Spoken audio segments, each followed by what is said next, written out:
Isang bulan na wikanda na ndo ba totoo may anonong ni Vakekeli na radio fijuan na moiviti kina FBC TV.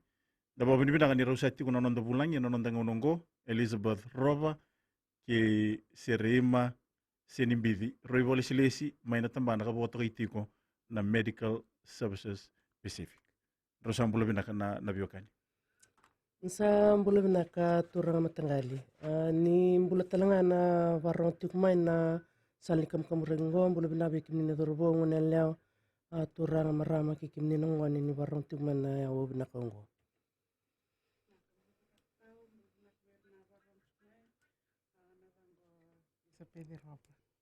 Benarkah? Mereka betul mendengar na vital no yang non tayo wasin ngunungko. Kero ni ndo mendengar ni abang madalaran pemembala titi ko na tampan ni naman yung karak. Naka matangal na tambanang ni Medical Services Pacific toman de tawi abun na bulo ko sita ronon dolu katini. Vambimbina ni to bingarabi na nonra raidi senonra ngarabi wir na marama tambangone wir na ngone wakatanaki na wir na turang senatorbo. Nito bingarabe ngarabe na bulan ni nabnabuti pamato ni balubeni wakatanaki na bulan ni bimaliwai kina bararamtaki na vika membaleta na nanda na lawa kina nandikili kenda bakatikenda. Kota talangana nito bingarabi turamatangal na nito rochu na matangali bingarabi kito bingarabi kina. Enduan nito balni wine ndambe se tikubandu anesthetic clinic bakatalaki na chuktalana nito balni wine kabi kuyaki ngo makachuna mobile outreach. Na nito bingarabi siyang nironi kito tunga kito laka ni kito ngarab na nito itabi na lumaywiti. Kota na nito bindindina tibatana bitambani ni matinto eso bakataray kito kina se bakararata na nito ngaliani mikito kute na nito tambani bingarabi. Tiko na nito bindindina tibatikirton tambani mbula sa Ministry of Health and Medical Services raw kina mikito kute na nito bingarabi sa balniway na tiko sa nabi korkoro sa nabi bunanga kito suriti mikin. Tiko taranga nito bindindina tibatikirton na Ministry ni Marama, Ministry for Women, Children and Poverty Alleviation ka sulito bikito wendo na lining wa mikito karabati ko. Nandito na matin ito na line na 1325 National Child Helpline. Kito nga kito na implementa si kito bingarabi na line niya ya. Toko talanga na nito bindin natin batikirto tamban ni Wuli. Ministry of Education, Heritage and Arts. Bataray kito kina may kito ngali talanga na alam nimbay ni Kornivuli. May kito lay bunaw takakina na be ulot tangan bimbi eso kakito kuta na alam ni biti ko sa nabi koro. Nangitarato ka ni malu ay na we ulutang kede itundolita sereka na laman ni Kornivuli. Ndo talanga na nito wing dindinati ko to batikirton tamban niyo visa. Dindinati yung go ko tikina na nito bingarabi wir kede na wir na kisi erndo reporte ta ke bana tamban niyo visa na rukuni non sexual offense unit department na kisi ndo report takia ni sona kisia kome vikito mikito mei ngaraba kasi to ya butekne to bindindina tungo mena ronondulu tin kerwa meda menikwa wadadai turang matangali ana nito bingarabi sena nito walniwai kakito bingarabi tiko kina nikito lako na be korkoro bunga tu na be ulutanga iso kito tara tigo nito bingarabi mi kito wakati kito mi kito ndut na one stop shop na one stop shop ito ramatangali lebu na bingarabi nanduanga na rukuni bale koto na nito legal officer sana nito legal department garaba tampa kindo na san nilawa koto na nito tamban ni counseling yang garaba na mbula ni baka sama kina bimaliwai kina mbula baka mbula bimaliwai tamata kato talanga nito clinic chikinero nito walniwai na nito nasi wat kinito buniwai ka bingarabi biira erangandre bana bingarabi baka buniwai kina nasi ertu mate se bana katamera reidi ena nito walniwai erua kotongona nito clinic ase sa toya wot indo toya una rononduru katini waya kwa chungo isuva indo singe toya bunga na ronondolu tini kabitu chukumelambasa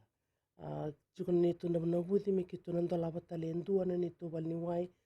may lo toka to sa dakdak tuka ni mi kito nando lava na nito walniwai ya na mbakiongo. Ya, setonga nito sasanga mi kito nando lava kito bambu to kito na tigu bumbekai na bulo maji si bulo pereli. Naka na wali besar na iba madala maramatanggali sirim maramatau ke bukan di beba kuria talendon na itu na buku tinggal ni mundo bingkara.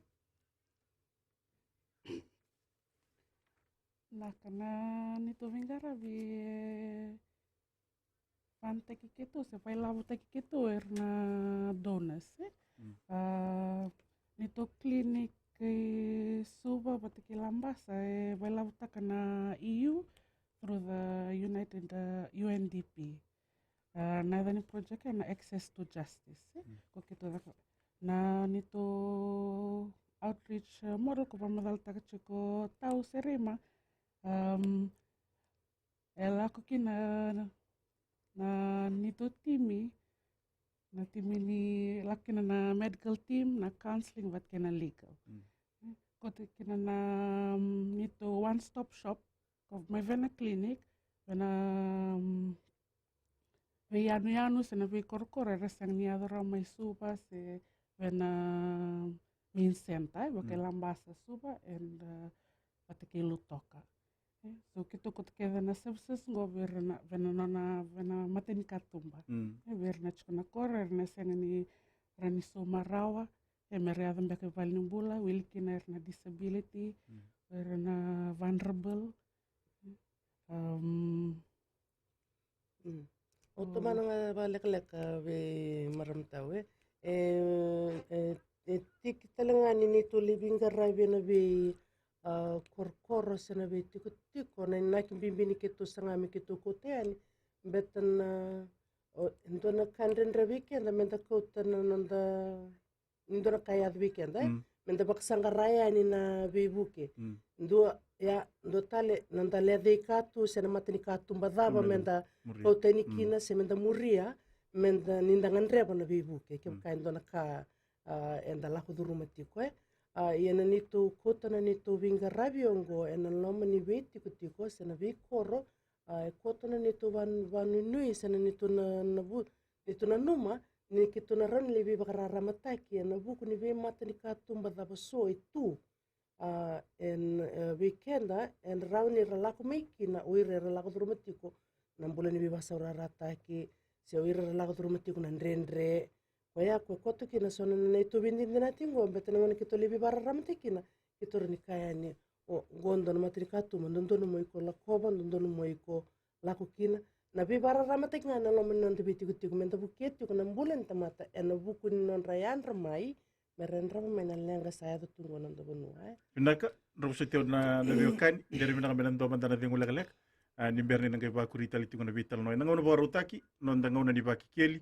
and na Radio Fiji nando boybiti ki na FBC TV.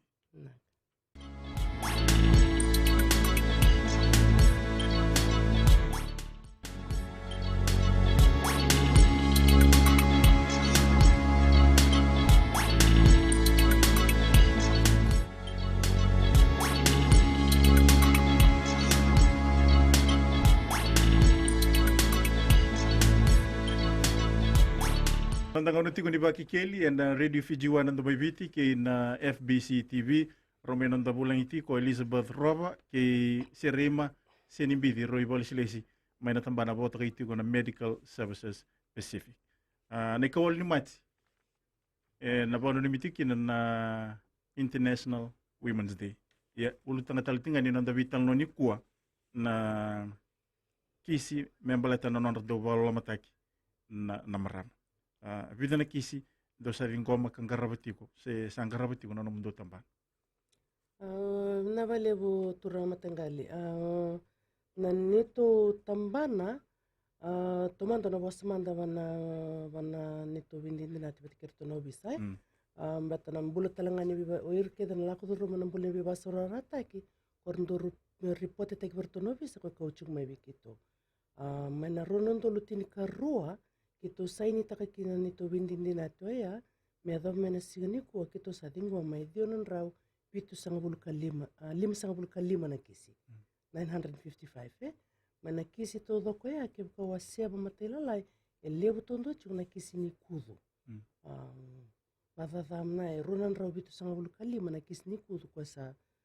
kau mai na nito matani katumba. Ia ira e ako era laku mai na matani katumba bertona bisa.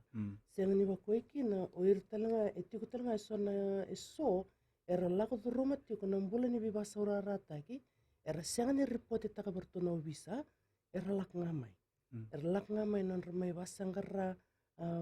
na bibuke e tiku talanga bikito e sona bibuke matangali na bingarabe nira laku mai nange wasiki nono nito marama loya ya nira laku mai ya mer mi kerbe bukito kito bukeir to enangau ni sala e kito nanu merto erna bukekina kito siang taranga nindo ngule da virto na tambana ni 25 ona seba ke bakai sue laku turumetu nambul ni bibasura rata ke rentung giri tatalanga na nambaya 25 ona seba se 1560 nanto na Fiji Women's Crisis Center, na Fiji Women's Crisis Center. Ya begitu, na lebu tondo ni kisi kwa sambu laku mai ralaku wale ngamai merme ingarabi rasyang ni ripote lebu tondo ni kisi kwa salam begitu ke kabinde matelala lebu chiko na kisi nimbula ni biba saura rataki enan loma ni vale. Domestic violence ana kisi ndo alak mai ralak ngamai mer walking merme bangarana bibuke. Inir may bangkarana bibu kisangkay chuk na bimatani katumbeso erangendo rifa tekina ena rukuni nito bingkaran. Binak nawali besar maramatanggal maramatau. Meu kurengai na merala ya main na klinik. Matanggali bingkarabi boy. Iya na matanggali bingkarabi solivira na counseling na medical levnamo na resing do very potta ka vena obisa bulan nirve marro na bulani matu wale era daka vena kambeka resing ni ve remata lebutaki so they prefer mer go through counseling chukarna ni to counselors korani daka vena family counseling sa cancel take ramando marama ke ka vinkato marama me cancel take talanga wachina ya rani rifa take talanga wachina vi ndona cancel chik talanga na legal support ke ka vinkat sar marama me sa report ki me da kandona na diviaru na nona tavi na legal officer in the organization me buke marama na fil takana diviaru file takana kona domestic violence restraining order na vingarav telngango eko vana vivano kitu seko kina not only in the clinic but to our locations where we go for outreach so dongon nando kitu salavat cukup kirto na Fiji Police Force we buke kina orto na social welfare and kirto na zone necessary na vone kito ndulaki na mele outreach so yeah na identify any of the stakeholders orto na orto na stakeholders orto rani identify takir na maramera vinkata sana bebuke bakana advice ya sana ngiri fatek mai vi yao se vinito counselor for counseling Naka na wali besar na iba madala nita gini sana matata tiga ni na itu yabi kimni na wikanda nando batata kamay na nondang unongo may na namundo ngole tiga na buguni biba raramataki bugibi na nondra na matanggali yalo bada betraira na wikanda na ngonando kota ini kina na biba raramataki na non ritu itu se na kor Bongkan benua kitondo kito laku kina sime kito living garabi kina ratalitak nanito ngoleani suerangan raba mi kito visi kulis taleani vira mi kito le tomana talena vingarabi kito sati kabuna soerando tukuna ni sangai raina matandra sangai rongan dalingandra sangai kilawir na bunua eraroni lako kina sera kirbibu kina so ni sando ochina ni to wingarabi sena ni to bibara ramataki sarno gitu kon mai na kasrango re la durumati ko koya na bulangai non ni ngone endo wamadal tame kini situ kon mai kango re la durumati ko koya kito ndo chikitel chunga ni to wingarabi ni kito lako itumba si kito lako na field ni outreach na ndo kito ndo bato na walk the walk we take the walk when we take the walk tin balbalya esengwala ngani rangarabi o irna sa kochira rama na bunno ni wingarabi kito chikina kito sangata nga mi kito mbuta na bunno ni to wingarabi ka kito tombalen mi kito bisi ko na bi vale todo ko wira era senga ni ra kochira rama en bunno asale sibi kito ay no kito la ko kina en feedback sen karndo to kono mai na vevo no kedi kito ngole kin talita kana nito wingarabi sinka mindo ndo kati kito yo tu na chungan na betini kito ndo lako bo kito ndo sele chukuna nito feedback form mera wase miki na dab non ranuma membele tana wingarabi sa ko me ba bola kabira me bukanga ba madalta chuko nungu tokani kito sinilako kito sinilako me kito lako tundua na medical services specific kito lako kito ko tir kedi chukuna vitambana ni wingarabi sa tiko rautiko na bunoya so na bunua sa tiko kena tambah ni wingarabi yo irna le ni bunua rangai sianga tiko nikila etiko ni kito laka ni kito ndo bisure ti mana bimata ni katum baka pa madalta choko to sure cirtun tambah ni visa kito sure cirtun tambah ni social welfare kito sure cirtun tambah ni bully kito sure cirtun tambah ni balniwai me sala ti wuti kito ena ni to ngole na beti ko tiko beto irungo era sa to ya burachiko era sa wingarabi rachiko na bunno ni wingarabi ya kito libi bara ramata ngami kito bi bandita ki bira no irungo era tiko na bukunra ngona bi matangali wingarabi da so era ran wingarabi kina kito lak ngani mi kito li tambe da kinga na wingarabi binaka sarndu da kabati bina wali besar ni mamadal kemro ni kan indo talaman na wingole kala kana ngono baru taki nandanga una ni Vakekeli na Radio Fijiwa na Moiviti kina FBC TV.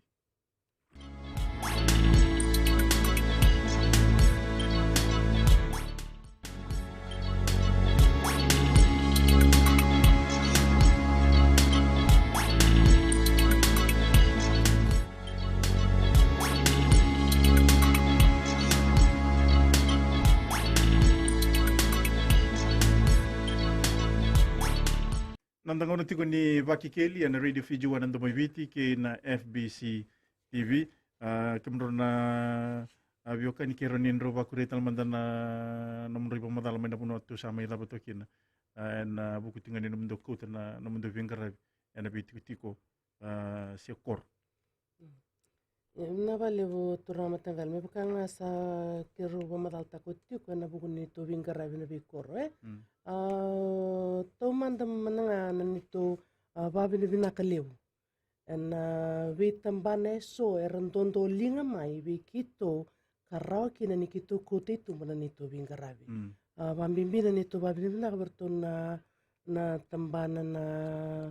UNDP bakakinorto na EU en na buku ni nonrana numatu na leweviti karto na numatalanga kina ni program kito kote program yang sar merle ngarabi kino na leni banua ke siang orto ke kito sinrinda kaba na itabiongo se kito kutena nito program bir na leni banua na nito wingarabi yung mga damandanga minangonongo kito sa kovuto tina kito sa rambay libsar na nito wingarabi kito sa ngaraba main kito singgili sunga may kor na uto ni vula nembek sa uti kito na buda talchungo me kito na ngole sombui kandabu en madao mingo me kito ko tatalekina ni to wingarabi nito ngole sombi kandabu kito na le wingarabi chuba na tiki na ono patiki na tiki na yale kabida na koro sa koto na nito programu siang ni bakoi chukina na kornivuli me kito na visi ko tikina bakatalaki na nito na lako sombi kito sana buti tiko na buku nito program me kito na ngailay maro takakina na International Women's Day na singa na buti tu merna numikino irna marama kina non sasanga kina kasararawata tu na ngona ni kuwaibi ke burubura. Nak na wali besar na ibu madal. Marama tau ni beba kuri. Vinaka, nito ti minala ngol sumsuka ni Kandavo, nakatolo ni Mati. Mache, na next week, orto na mada orwach ko Kandavo. Na orto na vengarap chko na vekorkor na tiki no yale vat ki ono,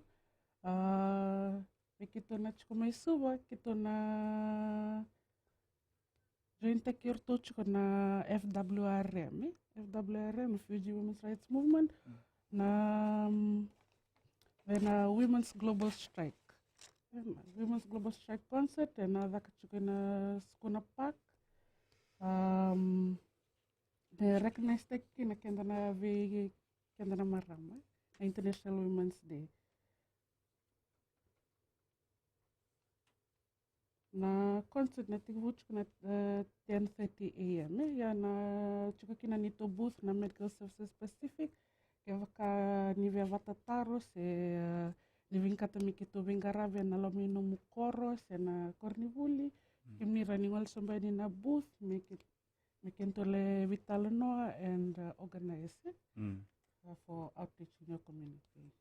Nak kaya kaiso rongo ting mena vital nongo erbo rongo ting mena kanta ngoni sala da barin do tarikina kaya kaya ngandre bina bi ramatek inam do tamban Eraroni girian wikito na nito namba ni telefon raroni girian kina na tolu 25 rua diwa 5 tolu 25 rua diwa 5. Ana naman telefon raroni vitartarani kina wikito wir talangana sa ba telefoni chiko rawa ni ra Facebook chiko na nito Facebook page waktu kay chiko na medical services specific rawa ni ra login nga kina ra sentang mabikito indona message sendona kere and sala ni vitalanoya chiko talangana nito website kebukan ni binakata mo ni kila baka matatasar na nito vingarabi batake na bunua kito sa bangoleva kena vika kito sambo rawata tiko me adaba tiko mena singani kuwa niro ni login vana nito website na www.msp.org.fj ana nito website ichiko talangana nito page ni child helpline vambimbi tiko veir na living with disabilities o etiko irna wekanda era loki etiko irna siangani rongo rawa irna defe ya indona ngoni sala kito na numu kito ke kair na manila ko duro matiko na renre etiko ya reni ra text mai bana diwa 01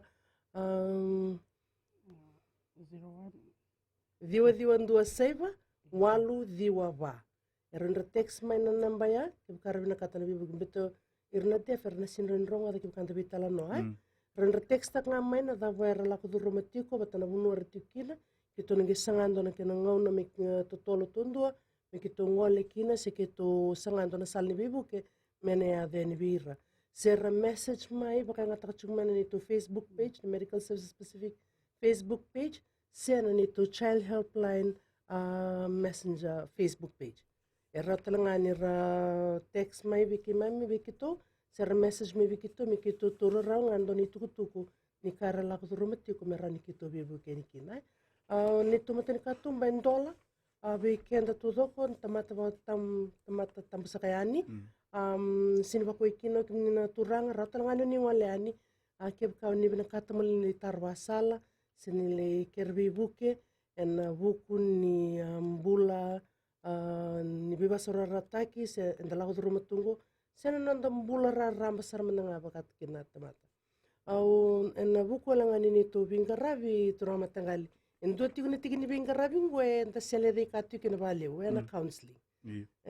na counseling na bitalano e bunga nangon ndala ko rumah tunan rendre nda siang tunikila o de mentally wasakina se o de menda betini koto na ririko ke kau na talanoa taka viko ngo. San lindeo sa. Ele da wir mena talanoa nga ya mai vikito sa nando tu mena tukutuku lewu ia na neto tambana ni counseling na vei talanoa kedi se na vei ka kedi kuna le wasekina se vei kuena ndoni ni vei talanoa na counselor tukutuku marro todo. Ena sini rau ni le kamburaki, ena sini le wasei tale vei ndua marro keda ni tukutuku ya keni male keba kau sa ngole ni wani tu matani katumba se ngole ani ena ngona kito vesi ko ni kina nomni tiku oni lak do roma tiko indona ndendre ningi bina kata moni vitala no kito na reda ngai ni sala ko moni le access tak na counseling yana vi kau vitala no tak batikina ndoni vitala no marro tok nga vi daunga ni vitala no ni tu counselor ena senga ni na wasita le viana dua belate ana neto bambimbi takatiko na kena marroi na nomuni tukutuku marroi na talano ni tukuna ase ni wasia ia ve kenda na barong tiku mai na sigani kuwa turana tangale ve bambimbi taka ningo endona tambani vingaravi rauni nda ngole kina wese ngole ngani kibkalo kuduruma tiku nambulan rendre sanambulin basora ratai Di busuteo maramatanggal. Kemrone beka ni total mandana na dingu lek Nimberi na kay bakuri teliti ko na vital na ngono borotaki nandango na di Vakekeli na Radio Fijuan ndo moiviti kay na FBC TV.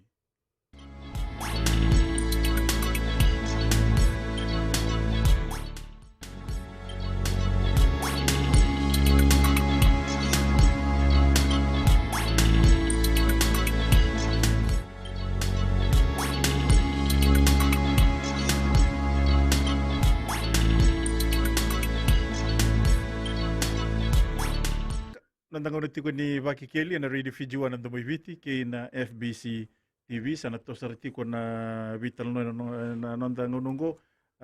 ndere bina ko manonro na bakuri talamanda na nomro pamatala maramatangal na puno sa may tabuto kay na bibo salata ki sina counseling.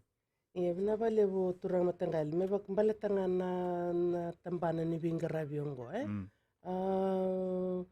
au beba ungeti tunga weekend na leo ni buno enda barong tiku na bingarabi ni betala nongo siang wala nga ni baletir na lak duruma tiku na bulo beba sura ratak weekend saranga na ndaw ni bingarabi sombe kana ngona enda lak duruma tu nan rendre na duros ni bakasama ongan reba tu mo mawase wana ndua lakumai mon roma betala no ke nandua nando ni betala no ena roni marro ena ke mo itukutuku sena itukutuku ikuasea ke bukama na nga endo na kandrendre ko la kuduruma tiku na lomni bubale wasea ni kila o din tamata mo ikurai kina mo wasea kina nandrendre oya ni ngole mai ni mendambe mo ni vitalo no ena rara mo ni ngono ni talo no tako chikini bango ono bakila ni ndona waga dengu lewe adoviko ena ngero ni doba madal tando ni to ndoni vitalo no ai turamatangali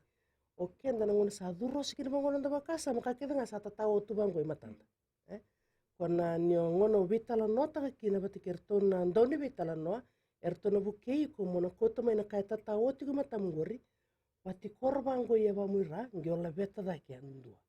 na pamadal mandanga ya sana be matata kina weekend na dava erto ni taka na tambana na counseling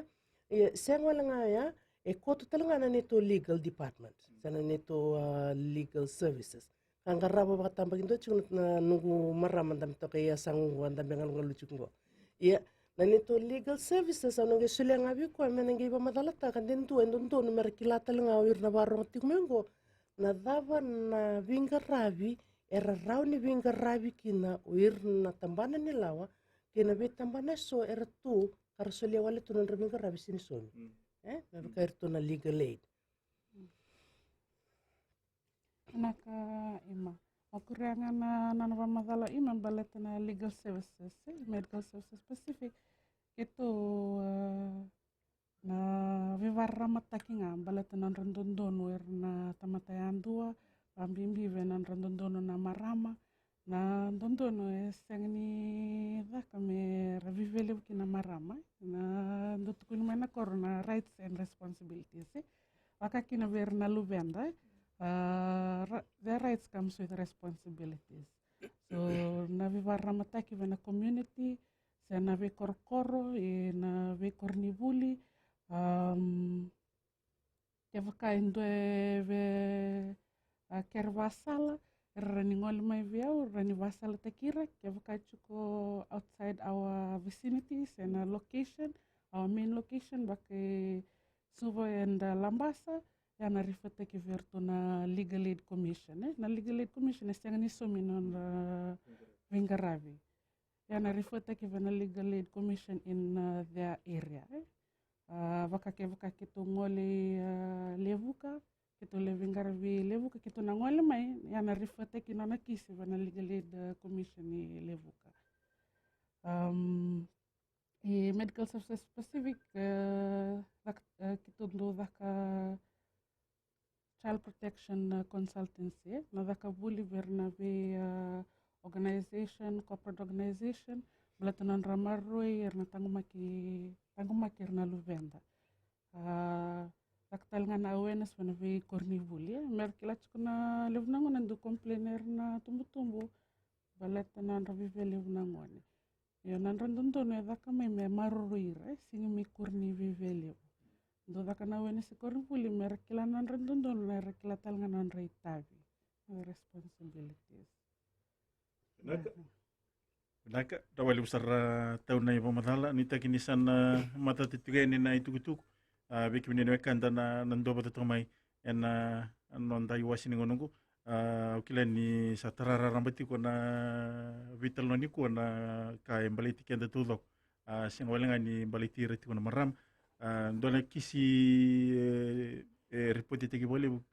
si do vingar vital tongaki na nomdo tamba no yan na lenga ya do yan lo mani bubale kero ni bi bandi te kital manda ke baka mani sota bitingo nan rendre mai vale ngoni sala da bero ni muri mondo tarai ni kinana ena buku ni non rapa salataki verna marama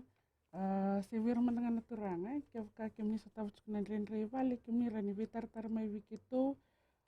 cuk talengan na domestic violence helpline nanda tuna matentu ngara cuk tuna FWCC na 1560 wikito medical services specific ranyo access tak talengan itu services na legal kena counseling kena medical doesn't mean when you report sa report survey officer kurani lakukan ni medical services specific mo vitalan no manangai mo counseling lak duru mana counseling vate kena legal ke vaka medakan dona diviaru pinkat medakan diviaru yarani garavana nitu tambana ni counseling vate kena legal so nitu namba na 3315295 and nitu landline nitu mobile na 9910894 and yung girani kina kitu garav talenga na child helpline 1325 na child helpline 1325 na 2325 yang ravingarav chukin erna counselors 24 hours 24 hours 7 days a week erando shift working erna counselors tambani vitalan no ke kara mani tigo babola ka tigo isuba na nito valni wai tigo na tolu 55 wai manu road isuba toka tiki na Outrigger Hotel, bola ka tiko e bal nimbula lewe. Ke bakai manindu e na numa mengande tuyani sa selitar basala. Siang nindo na kai somi, ke to ndola tu e soliwala nito Vingaravi. Ningwaleani nilitar basala, sinilitar bebuke, sinili kirasar manili Vingaravi sandoma. Naka, na wali besar ni pemadal, kemruna viukan dari bidang berin total mandana vengula galek ni berin gay bakuri tal tunguna vital no enangon vorutaki nondangona ni Vakekeli and radio fijuan ndo moviti ke na FBC TV.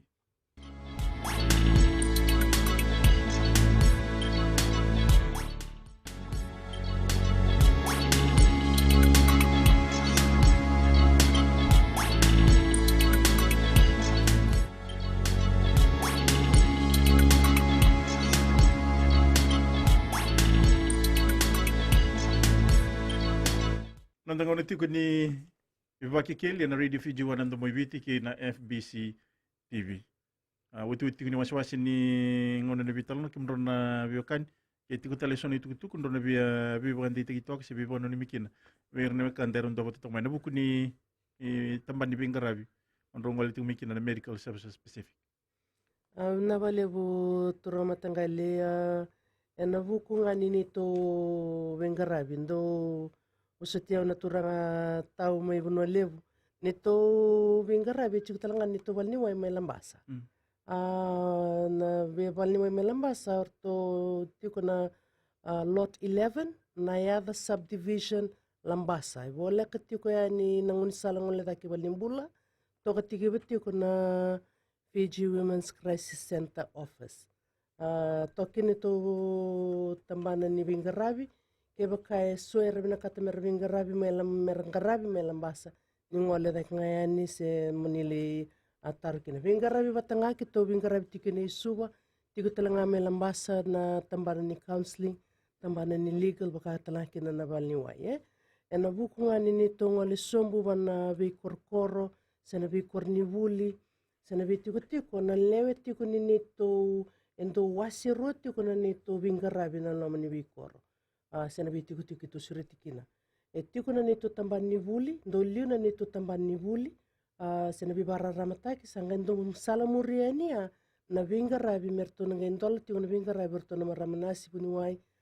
vi maramaloya se vi kuana councilor na nito vuli kovuta na mbulara ramba sarangani tamata tambusa kayani ndo to daka vuli na vuniwai na nasi serto daka vuli na nasi na buku ni nanda kila ikenda bakata ikenda nanda kila na betiki ni angonda erto waseti ko sona ulutanga bimbi kando ndrendre weekend menda vital notak ulutanga ndo tasiregi sai ko nandra na babevara ramataki membaleta na dikebini sudu na mbule na buti pak mata ni valuveni na kena ndikebi na katu ni ngone se na vei lovi na veka membaleti kemni na turanga endo na kena pamatal teki na tiki ni anga membaleti na turanga otia sanga endo soli na ngono verto na tambana ni counseling merto pamatala tak pamatela lai na dava na inaki ni counseling si otir nonto no mendo lako mai memai ngarabi ena ngoni sali ngarabi na ni vitala no se na counseling. Ocha sanga soli chuk na ngono bene to marama loya mendo vosa na ulutanga ka kubuta kina na rambula ni marroi tang mai ko ir na ngone na mbula ni vimali wai na loma ni vale okito na nito sasanga sena nito vingarabi na tamban ni buli kito ndo tito dak chukai na preventative na nito na ulutanga kito tasera na nito sangati ko mekakua ni leado na lenga. Veta tango makia ni mekakua ni leado na lenga. Yeni sa tiko sa sayado na lenga sanga ikoto na nito tambani vingarabi merto vivu ki mai serto vivu asala taki mai ena kena sangai me vangarai so na kamera ni bukikina non rambula uir na laku durmatiko na mbula vasarara take tikital chungani mbula ni vivararama take sa ikona neto vakatabuli se vivararama take na buku ni virokrokovi ando na kasasi anga tiu weekend to mena na virokrokovi vaka viwatini nandrokob na watinda nandrokob nirna luvenda na mingan respectful relationship ke baka pertania ko buta todo kona bulan ni vimali waikede nan we watini we tama we tina we ta we ngone we na we ngone na ulutanga lalai todo kongo tiko ke de bana nito ulutanga ni vingarabi sena vivarramata ni kito ngole na tiko o yana vivarramata kito da kabeta umanda me kito vivailanga ngate kina veir na tiko na lomni tiko mernangela mikin merne ngarabi ke karla kudrum tiko na bulan dendre na wali besar na abi bandita ke menurut na biokan ni tagini sa nama tata tiga ni tu ya wer na kanda era ndo bata to mai ena nonda iwasi ni ngonungo ni ko ni singa ni mati wano ni mitiki na singa ni marame burubura kera ni ndonga na abi bandita ena buku ni kana bono ni mitinga na singa bimbiongo ikimni na mara yana kawalu ni singa ni bulo machi bebekanga savari takadot sikono guitokani ena dakati ko endona programu suba aertona host takati sertona liu takati na program gortona Fiji Women's Rights Movement Ke kanda vele vito mani tu na buku ni program go wato ka ichiko na Women's Global Strike. Na daga tiko na ikaono ni singa, na singa baka raumbuka ya. Singa baka raumbuka, o kito na matatimi ni Medical Services Specific, kito sana voda tingo na nito program balat ni kito na ngwali sumbuti ko ikandabo. Kito na ngale vinga rabi kandabo ito baka na numa bata tiko kina na International Women's Day, where to na koro mai narikoso i kandabo sa kota na nito tuba ni kito na ngwale somo me kito na ngele celebrate kina si kito na ngele wana numa kina na International Women's Day. Wana non singa ni non singa nga na NGO, singa ni non singa nga na bisong levu, ngona non singa taudoko. Marama, wateke na ngone leo, wateke iri keda nga rabio vito koniani, en na vika era sarawata tu na nonda marama, iviti na ngone nikua. Naka, na wali usara na vibandita ki me meira batonga na vital noa, kero ni ndo talamanda ni tukutu ni vibandita ki na buku ni nambari telefoni, ke boka e soe ra borong of tinga na vital nongo, rangan reba mera tarriba sala, se rangan reba na vibora ramataki. Ena non ritiko sekor. Vinaka, nambangani telefoni raunyo ni vitartara ini kina na tolu 25 rua diwa 5 3315 tolu 25 rua diwa 5 sena diwa 28 seba walu diwa va. Yana namba ni telefona Vodafone rauta ngano ni text yani keba kao ngandreva me kito webukina wekemni. Nito Facebook page Medical Services Pacific ndolo turo ni access taka se ni kere basala ni kina ni message ni wikito ni Medical Services Pacific page Facebook page. Chico talangana Child Helpline Facebook page rautalangano ni tarbasala ni kina sio ni message ni wikito kebo kau nebe kila na nito vingarabi chukuna nito website www.msp.org.fj ranyo ni lako kina mo ni reida na vingarabi todo kito sa vingarabi kina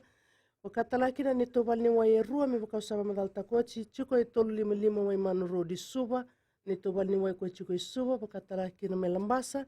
chuko na chinikandua na yada subdivision lambasa nonto namba lambasa na va 57 rua diwa saiba diwa va 57 rua diwa saiba diwa ya bakani be chuko me lambasa ni be ngirikina aniro ni bitartara namba telefonia be kemni na chuko me asa sabara lau toka nikunilanga enando talanga nito balni way sana barundure ni tabudia ni lau toka muni nanga ingarabikina na tiku mene asbara ya no mandangango kebe kau ni ngandrebna ni to vingarabi ni ngiri mai ena namba ni telefoni sa baru takoti na wali usara da babi ni binanga tiku wali bubi serima senimbidi ke Elizabeth Roba roi wali silesi mai na Medical Services Specific romai nanda bulang itu kana ngono boruta ki nanda ngono ni Vakekeli ena vital no talanga sana mai labato kina na ngono boruta ki ngobina wali usara na borong tingmai ni kalunga sakatiku